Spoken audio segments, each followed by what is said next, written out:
Donc bonjour à tous. Donc je vais réaliser une petite capsule vidéo pour définir des généralités concernant le chapitre les transformations acide-base. Alors dans cette courte capsule vidéo, il sera donné la définition générale de qu'est-ce qu'une transformation acide-base. Ensuite, nous définirons au sens de Brønsted. Donc, nous définirons au sens de Brønsted qu'est-ce qu'un acide et surtout comment identifier un acide et qu'est-ce qu'une base. Et nous terminerons, si le temps nous le permet, le temps de la capsule vidéo, nous terminerons par citer la notion, donc le concept de couple acide-base. Qu'est-ce qu'un couple acide-base? Alors, on va commencer par le premier paragraphe. Donc, on va commencer par le premier paragraphe qui consiste à définir, qu'est-ce qu'on appelle donc une transformation, acide-base. Donc, comment peut-on reconnaître lorsque l'on écrit une équation de réaction. Donc, je suis en train d'écrire au tableau une équation de réaction. Quels sont les outils que nous pouvons avoir à disposition pour identifier si cette équation est celle d'une réaction acide-base? Alors, je prends l'exemple de la réaction de l'acide propanoïque. Donc, je prends l'exemple de la réaction de l'acide propanoïque. Donc, sur la méthamine, donc l'acide propanoïque qui réagit sur la méthamine. J'écris la formule semi-développée de la méthamine.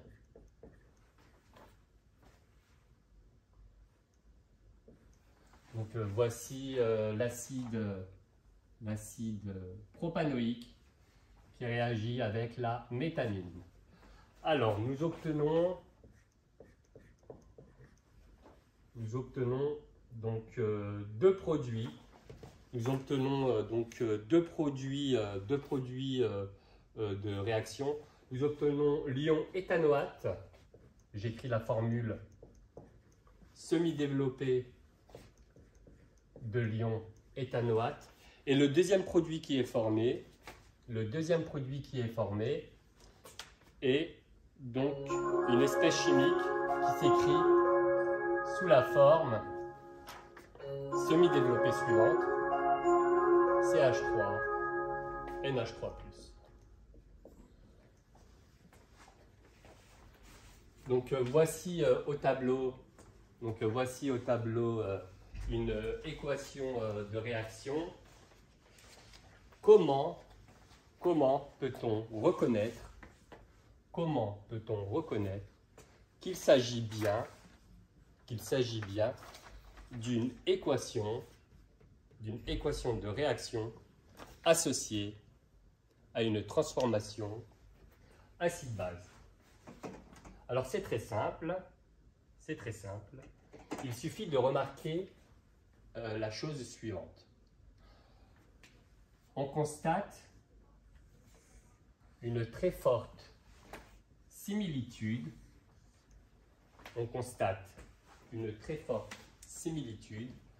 entre ces deux espèces chimiques qui sont soulignées en rouge. Et par ailleurs, il existe aussi une autre très grande similitude. Il s'agit de la similitude entre le réactif qui est souligné en vert et le produit qui a été formé.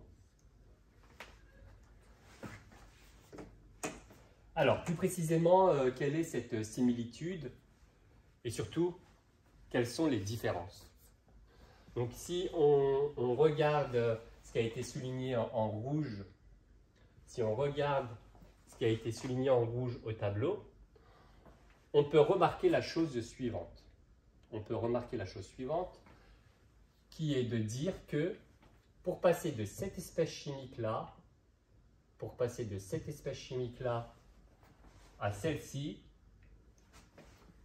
l'acide propanoïque a perdu, donc l'acide propanoïque a perdu, alors vous voyez, ici il y a COOH, alors que là, il y a COO-. Qu'y a-t-il de plus ici? Qu'y a-t-il de plus ici? Alors, on peut se dire, il y a, si je rajoute un H ici, si ici il y avait eu un H, ça aurait été pareil. Si j'avais rajouté un H ici, ça aurait été pareil. Mais non, pas tout à fait. Pas tout à fait. Alors, je le mets en pointillé. Je le place en pointillé, le H. Si on rajoute uniquement un H, nous ne pouvons pas dire que cette espèce chimique-là est la même que celle-ci. À cause du signe moins qui est ici. À cause du signe moins qui est ici. Donc, quelle est cette différence? Que peut-on dire du passage donc, de l'acide propanoïque, qui est ici, donc souligné en rouge? Que s'est-il passé lors du passage de l'acide propanoïque à l'ion propanoate? Qu'est-ce qui a été perdu? Eh bien, on peut dire que ce qui a été perdu, pour passer de cette espèce chimique-là à cette espèce chimique qui est ici, ce qui a été perdu, on a retiré un H+. Donc, la perte d'un H+. Vous voyez? Donc, la perte d'un H+. Donc, est-ce que c'est cohérent? Pourquoi ne pas dire la perte d'un H? Pourquoi ne pas dire la perte d'un H? Alors, on l'a vu tout à l'heure. Il ne suffit pas de rajouter la lettre H ici.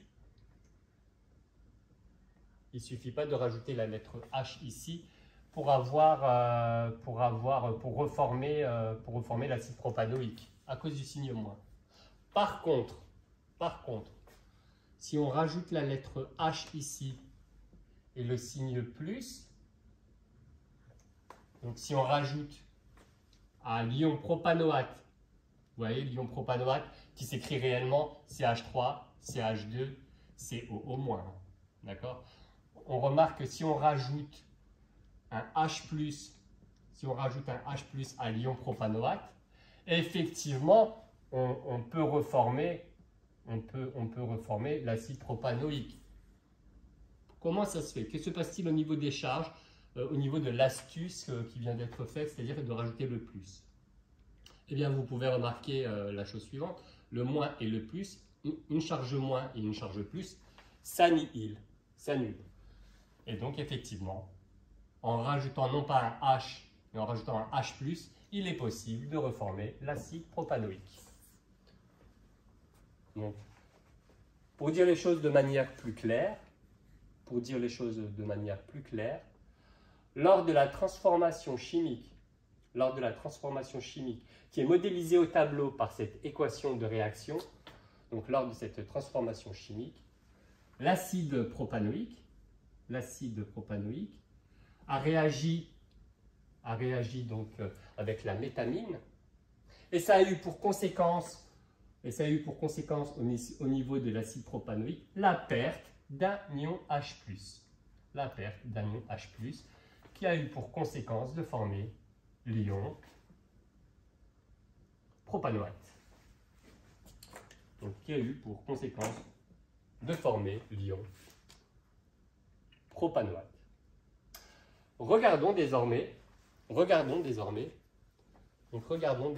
niveau des espèces chimiques, donc au niveau de cette équation de réaction, hein, regardons au niveau des espèces chimiques qui ont été soulignées en vert. Nous avions dit précédemment qu'il y avait une forte similitude. Mais qu'est-ce qui les différencie?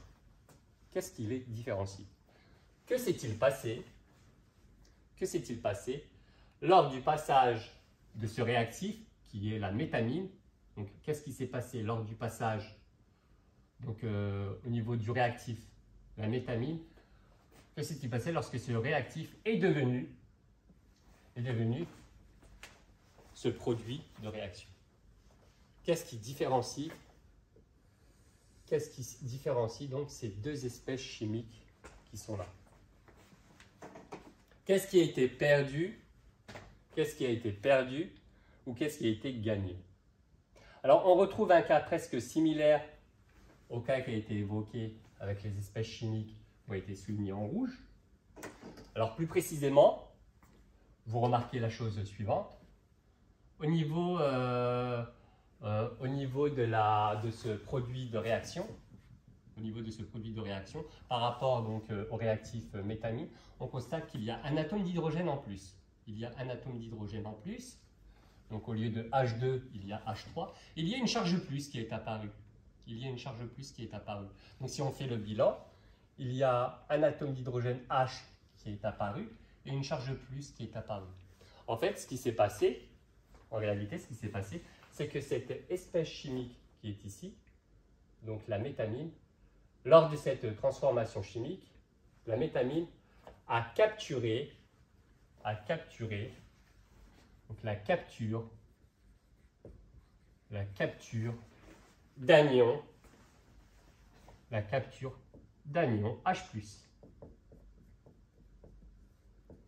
Donc la capture d'anion H+. Donc voici pour résumer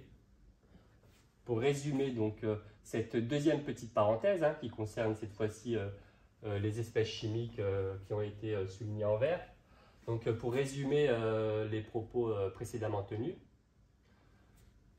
lors de cette transformation chimique, la métamine a capturé un H+, pour devenir ce produit. Alors, pour terminer ce premier paragraphe, qui consiste à reconnaître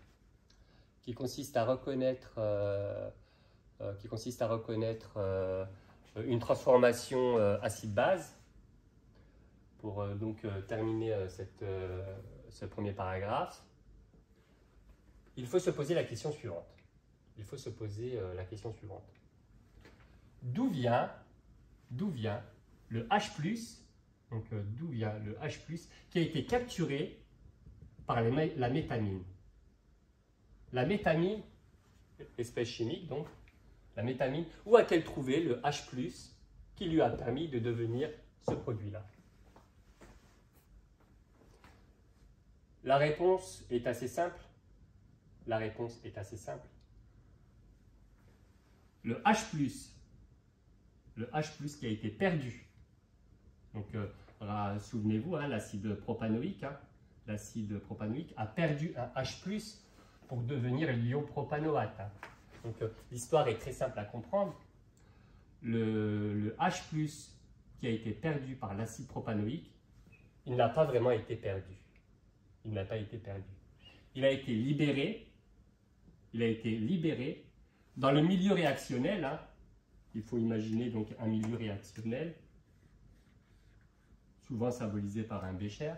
Donc le H+ perdu entre guillemets par l'acide propanoïque est présent dans le milieu réactionnel et il a été capturé, immédiatement, quasiment instantanément, par la métamine. Voici donc l'histoire. Et c'est la raison pour laquelle Donc c'est la raison pour laquelle on parle de transfert. C'est la raison pour laquelle, dans le cadre de transformation acide-base, et on peut le dire et on peut le résumer de la manière suivante, lors d'une transformation acido-basique, donc on reconnaît une transformation acido-basique de la manière suivante, il y a toujours un transfert d'ion H+. Donc l'élément important, c'est vraiment l'ion H+. Il y a un transfert d'ion H+, donc entre les deux réactifs.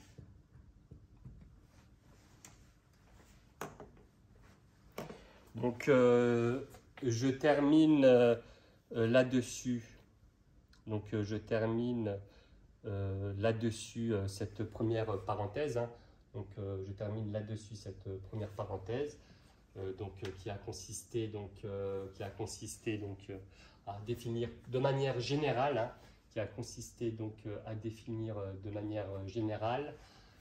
comment reconnaître une transformation acide-base. Et je proposerai dans une autre capsule vidéo,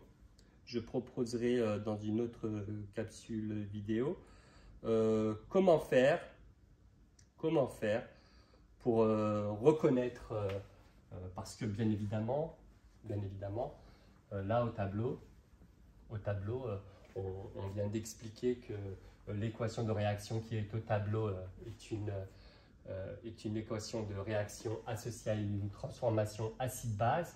Mais la question qui reste à se poser, c'est que si c'est une transformation acide-base, où se trouve l'acide? Comment faire pour reconnaître un acide? Juste en analysant les procédés qui ont été mis en jeu, comment reconnaître un acide et comment reconnaître une base de manière générale. Donc je vous remercie de m'avoir suivi pour cette courte capsule vidéo et on se retrouve au niveau de la prochaine capsule vidéo pour le paragraphe suivant. Merci bien.